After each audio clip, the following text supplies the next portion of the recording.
Assalamualaikum warahmatullahi wabarakatuh. Innal hamdalillah nahmaduhu wa nasta'inuhu wa nastaghfiruhu wa nastahdiih wa na'udzu billahi min shururi anfusina wa min sayyiati a'malina may yahdihillahu fala mudilla lahu wa may yudlil fala hadiya lahu. Wa asyhadu an la ilaha illallah wa asyhadu anna Muhammadan abduhu wa rasuluh la nabiyya ba'dah. Puji berserta syukur, mari sama-sama kita panjatkan kehadiran Allah Subhanahu wa taala yang telah memberikan kita nikmat kesehatan, sehat badan, sehat pikiran, sehingga kita masih bisa melakukan kegiatan sehari-hari di masa pandemi ini. Salawat bermahkotakan salam, mari sama-sama kita sanjung sajikan ke pangkuan Nabi besar Muhammad sallallahu alaihi wasallam, yang mana yang telah membawa kita dari alam kebodohan ke alam yang penuh ilmu pengetahuan seperti yang kita rasakan saat ini. Penghormatan saya kepada Dewan Juri beserta pendengar yang dirahmati Allah. Pada kesempatan kali ini, saya ingin membahas sedikit tentang optimis dalam menghadapi COVID-19. Keadaan dunia saat ini dari berbagai aspek dalam keadaan darurat.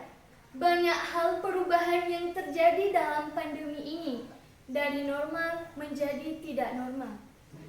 Selama setahun lebih kita lewati masa darurat ini dengan sejumlah masalah berat, tentunya dengan ikhtiar. Namun, penularan COVID-19 makin hari bahkan sampai hari ini masih tinggi dan belum mulai menurun dan landai. Meskipun pemerintah menetapkan kebijakan new normal. Banyak orang berpikir bahwa susah ya hidup di masa pandemi ini.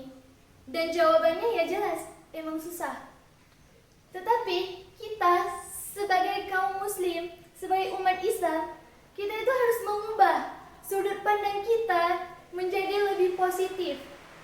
Secara faktual, siapapun tidak ada yang mau terkena dan berani mendekat atau menangani pasien yang positif COVID-19 kecuali para dokter dan tugas kesehatan.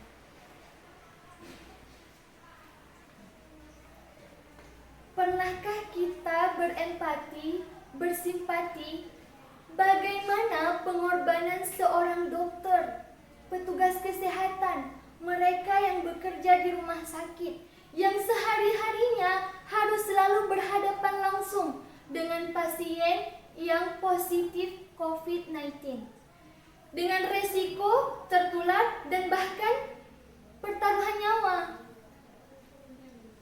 Mereka berada di barisan terdepan, bahkan sekaligus sebagai benteng terakhir dalam menangani pandemi ini. Bagi kita kaum muslimin, musibah adalah kejadian yang tidak pernah terlepas dari sunnatullah yang harus kita sikapi dengan sikap sabar, ikhtiar, dan doa. Sebagaimana firman Allah Subhanahu wa taala dalam surah At-Taghabun ayat 11 yang berbunyi, "Ma asabaka min musibatin illa biidznillah wa man yu'min billahi yahdi qalbahu wallahu ala kulli syai'in alim." Yang artinya, tidak ada suatu musibah pun yang menimpa seseorang kecuali dengan izin Allah. Dan barang siapa yang beriman, niscaya dia akan memberikan petunjuk dalam hatinya. Dan Allah Maha mengetahui segala sesuatu. Mungkin hanya ini yang dapat saya sampaikan. Lebih dan kurang saya mohon maaf. Wabillahi taufiq wal hidayah. Wassalamualaikum warahmatullahi wabarakatuh.